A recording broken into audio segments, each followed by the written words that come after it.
Hello guys, I'm Tassos. Good evening. Well, at least it's evening where I'm at right now. Still having a heat wave here in Greece, and right next to me is my number one fan. Ha, that's funny. Anyway, I've been testing around with my microphone. This is actually a pretty darn good microphone for the kind of money I got it. For a while I thought it wasn't working, so I hid it in a drawer. But the thing is, I was using the wrong cable. And that just forget about that. Am I blocking the Mortal Kombat cabinet? I hope Daryl doesn't get pissed. Anyway, you can see that this is Jaws, like one of my top favorite movies. And I got up early in the morning. I did my laundry so I could wear that. Freaking awesome. Anyway. I had quite a few new subscribers actually. Thank you for that. Thanks to everyone for checking out my videos. It means a lot to me. And there was this one person in particular that I really think he's a really good guy, a really nice young fella, Nicholas Fokas. He's also a Greek dude, so yeah, props for that too. But I'm not the kind of guy that just goes ahead and gives handshakes left and right only. Give me a second. If you've been in for long enough in this channel, I get mighty pissed at motorcycles doing that kind of stunts right outside of the street, on the street. I get mighty pissed with stuff like that. Anyway, Nicholas Fokas, a really chill dude. I don't know, I think I should get his permission before I tag his channel in my description. Like, this guy has 21 subscribers. I thought that was impossible to happen. I watched some of his videos, like compared to my videos, they're like gold. Okay, they're pure gold. He even has this really nice review on Neo Geo MVS, and the retro guy that I am, I was really blown away by that. And I remembered that I have a bucket list, and at some point I desperately need a Neo Geo something besides the Mini that I already have. But anyway, today we're gonna talk about, and that was a Nicholas request, about what we played in Greece in the late 80s and early 90s. And I'm not gonna be like, I did a little digging up, because think about it, even me being Greek and being raised in Greece and getting through all these years, like through the late 80s and early 90s, I can't exactly pinpoint the years in which these things happen, in which important gaming things happen in my life. So I had to do a little digging up through the internet to figure out exactly when things happened. So yeah, props for that too. Also, if you want to watch, Nicholas, if you want to watch something that really describes what was happening, especially with Nintendo in Greece, I think you should watch Console Hunter. I don't really think I can tag his channel under the description because he has a much bigger channel. I don't know how that would seem. I think that's a big no-no. It's a different thing knowing someone and actually asking for his permission or her permission. But this guy is like I don't know how many thousands of subscribers he has. But Console Hunter, if you just write down that, he has some really cool stuff that I think you should see. He has a really cool interview with people that worked at the time for the official distributor in Greece, the official distributor of Nintendo, Itochu Elas. And I think that you would find that very interesting if it has the right subs.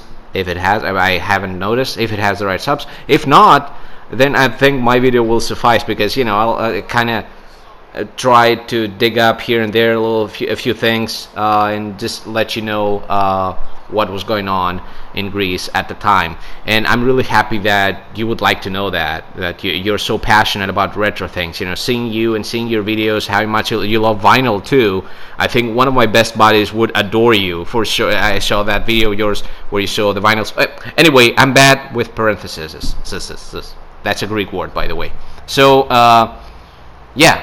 Let's get on with the video. Let's start with the 80s, the late 80s. I'm not that old. The late 80s. Yeah, you caught me off guard there. Anyway, late 80s.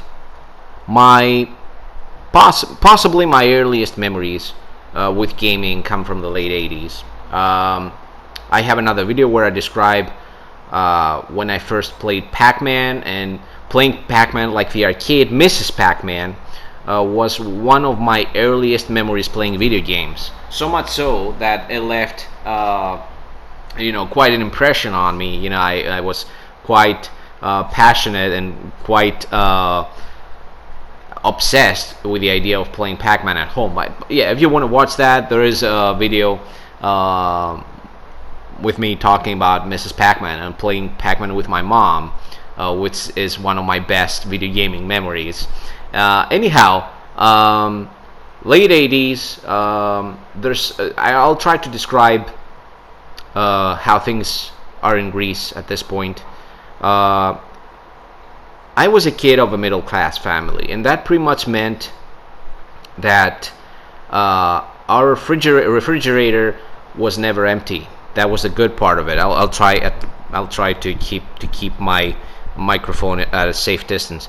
Anyway, our refrigerator was never empty, but there were things that were considered more than a luxury and that we couldn't have. We couldn't have a very expensive car.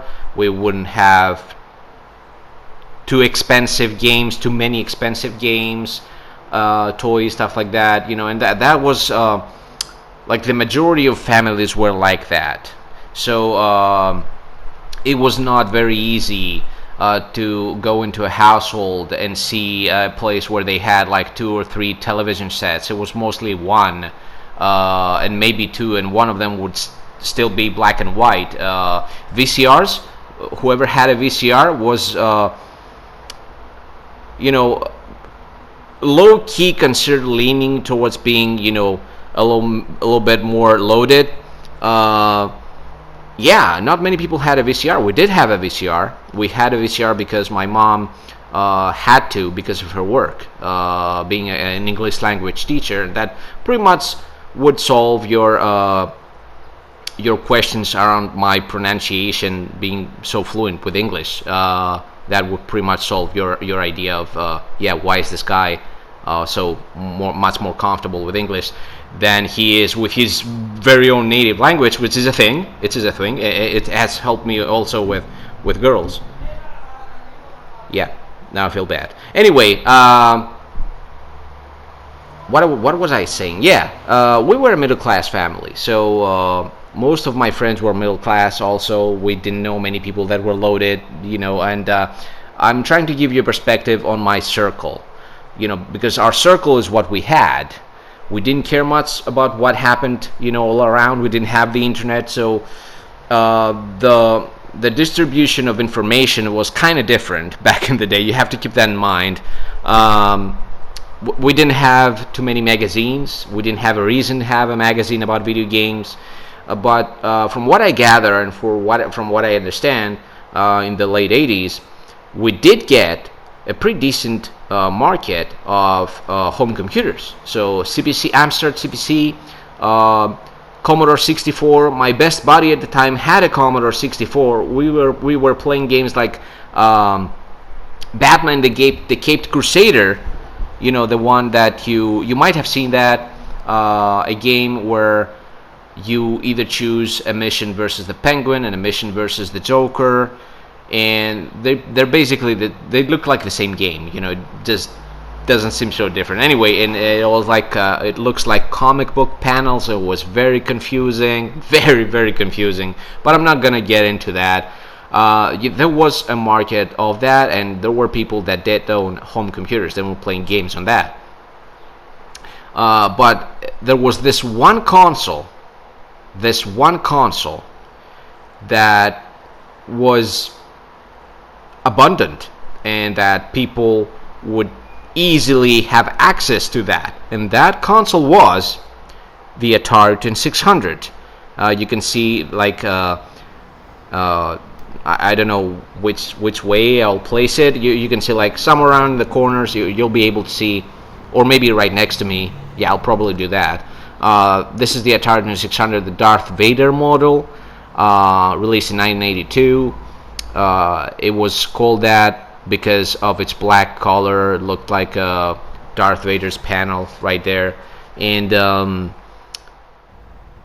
then the Atari Junior, also the Atari 2600, the Junior, released later on, like in '89, I think. And of course, even if you didn't get to have that, you would still. Is it safe now? Okay, you would still get to afford one of these, which is an Atari clone. It was 100% compatible. I almost made a mess over here. Anyway, and all because of an empty box. Whatever. This is not empty, by the way. This has an Atari clone inside. This box. A huge thanks to Vangelis Zdralis if he's watching this video. Yeah, that was the thing that most of us would get back in the day, because that was actually very affordable, and it was 100% compatible with each and every Atari cartridge and with each and every Atari 2600 how do you call that? Anyway, controllers and stuff like that. So peripherals, also a Greek word. Yeah.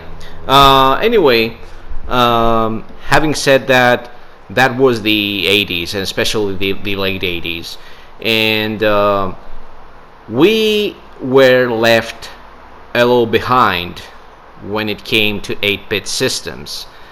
And I did a little digging. This is where I did a little digging, because the first memories of me even setting eyes on an NES where I'm pretty sure, like, at this point, if you would make me guess, I would say, like, it was after 1990.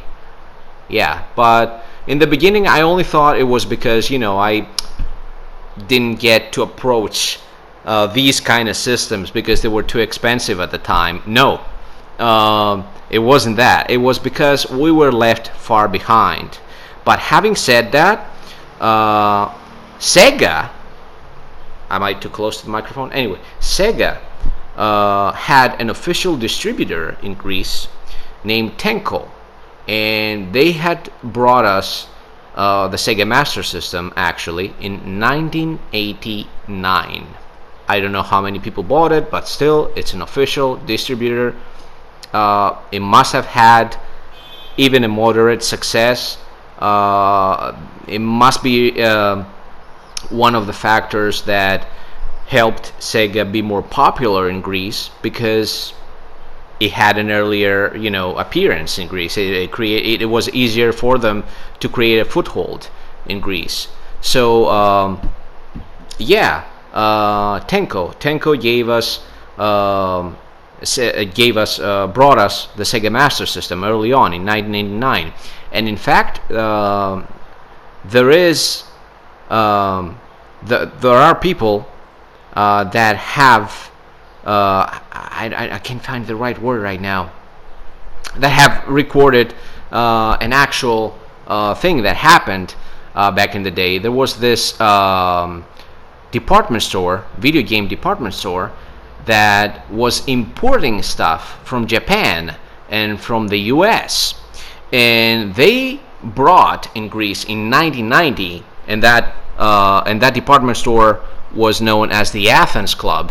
They brought us the Japanese Mega Drive, and I found this along with everything that goes in it, in a recycling bin of all places. And of course, it was fully functional. I have it right there in my bedroom. If you have been like long enough in this channel, you've seen me play Super Street Fighter 2 on the Sega Mega Drive. I played it on my my Japanese Mega Drive, but it also plays on 50 hertz. So these might have been imported. Like even the box I'm holding right now might have been sitting. There is a slight chance it might have been sitting on one of these racks in Athens Club. And talking about Athens Club, they did lots of importing even later on. Even the Sega Genesis physical copy of Streets of Rage 2 I have. Check this out, what it says over there. Please focus. Athens Club. That was given to me. Can you see that? Can you make that out? Athens Club. That was given to me by my friend George Mitas. Is probably watching me right now, probably. And yeah, also that came from them. So they did lots of importing. And yeah, even if that's, just an import, which is what probably Nintendo was able, the only way Nintendo was able to get into Greece through import, through various people importing stuff from outside Europe. And from outside the country, because Scandinavia, Holland, other countries in Europe got the NES like from 1986, 1987, as far as I gather, but we were left far behind. At this point, the NES, the Super Nintendo, was only accessible through import. So the official distributor that brought us NES products in Greece was Itochu Elas. And if you want to check more on them, I would suggest you should watch Console Hunter, also a fellow Greek. But the only problem is that he has this 2-hour long interview with two really nice people that actually worked for Itochu Elas. But the entire interview is in Greek. You could watch that instead. But they basically started this operation in Greece from starting off in the summer of 1991, and until the end of 1991, in December 1991, they had educated most of toy store owners in Greece about these new products: NES, Super Nintendo, and Game Boy. And in Christmas of 1991, we got all of these officially, like at the same time. It wasn't as bad for the Super Nintendo, but as you can guess, it was bad for the NES. The NES was out, like, at this point for so many years. Like, we kind of were late to the party, you could say.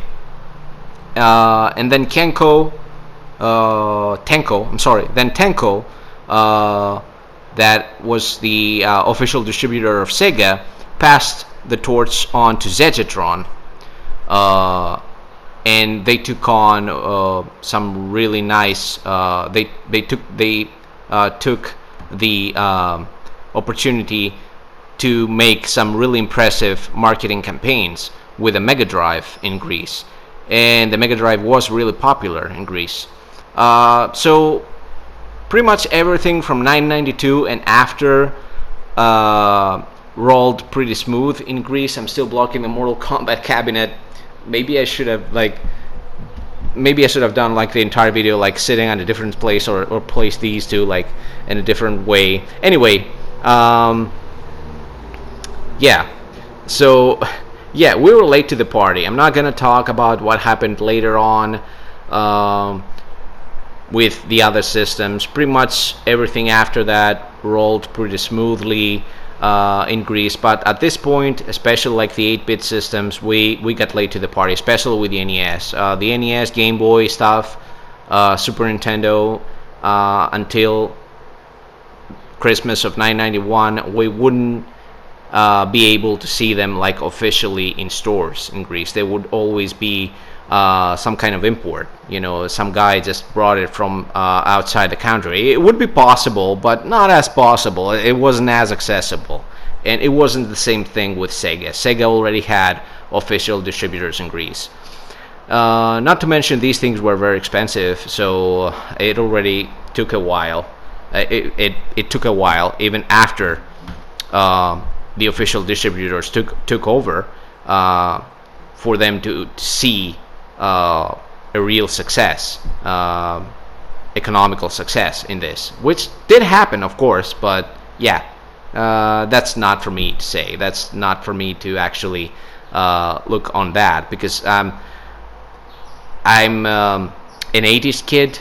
I grew up through all that era, and I remember fondly of the 16-bit wars, and for me that was the golden age of gaming. So me appreciating that age has nothing to do with economics, has nothing to do of how successful Nintendo was in Greece and Sega was in Greece. Yeah, my guess is, bottom line, that Sega was slightly more popular than Nintendo, but that might also have been because of Tenko already being there in Greece and officially distributing Sega products since 1989, and we didn't get that with Nintendo until later on. So that could be a factor as to why. And like I said, I remember people. I still look at people remembering fondly of the bundles of the Super Nintendo, like the late bundles. The PlayStation was kinda coming in the market, and the 16-bit was kinda going out, but it was still very popular until pretty much the late 90s. People still would play Sega Mega Drive and Super Nintendo. It was at this point where people got to buy lots of bundles, Super Metroid bundles with the actual console. There were a bundle with a console and Super Metroid in it, and a bundle with Donkey Kong Country, and people are still talking about that. So that must have been a huge thing. People must have been buying these, as the budget solution instead of getting the PlayStation, which was obviously too expensive. So more or less, that is pretty much the info that I've got for you, because you gotta understand, we didn't have internet back in the day. It was much different, and as a kid you wouldn't care about what's happening outside of your circle. It was a different kind of age that we grew up in. So yeah, I hope that helps, that perspective, and that digging up with a little bit of info on when Nintendo hit the scene in Greece. I think that kind of helps, and also about Sega, with the official distributors being Tenko and Segatron and Itochu Alas for Nintendo, and later on Nortec for Nintendo 64. But yeah, we didn't get up to that part. A motorcycle. Yeah, I hate motorcycles doing that kind of stunt just outside of the street, just running outside, right out of my house. Anyway, yeah, that's the info I had for you. I hope I helped a little bit. We were also really huge arcade fans here in Greece. We would try as kids to secretly go into these underground stores that we knew they had, arcade games like those behind me. But yeah, that's a different thing. I'm pretty sure that was like that pretty much everywhere on this planet, and that actually feels kind of nice. Me saying it, I feel really nice about that, knowing that might have been the thing, that might have been the whole deal. Anyway, thanks for watching. What was the situation in video gaming in your country while you were growing up, at the time where you were growing up? Feel free to share that down in the comments. As for me, I'll see you next time. Thanks for watching. Have a good one.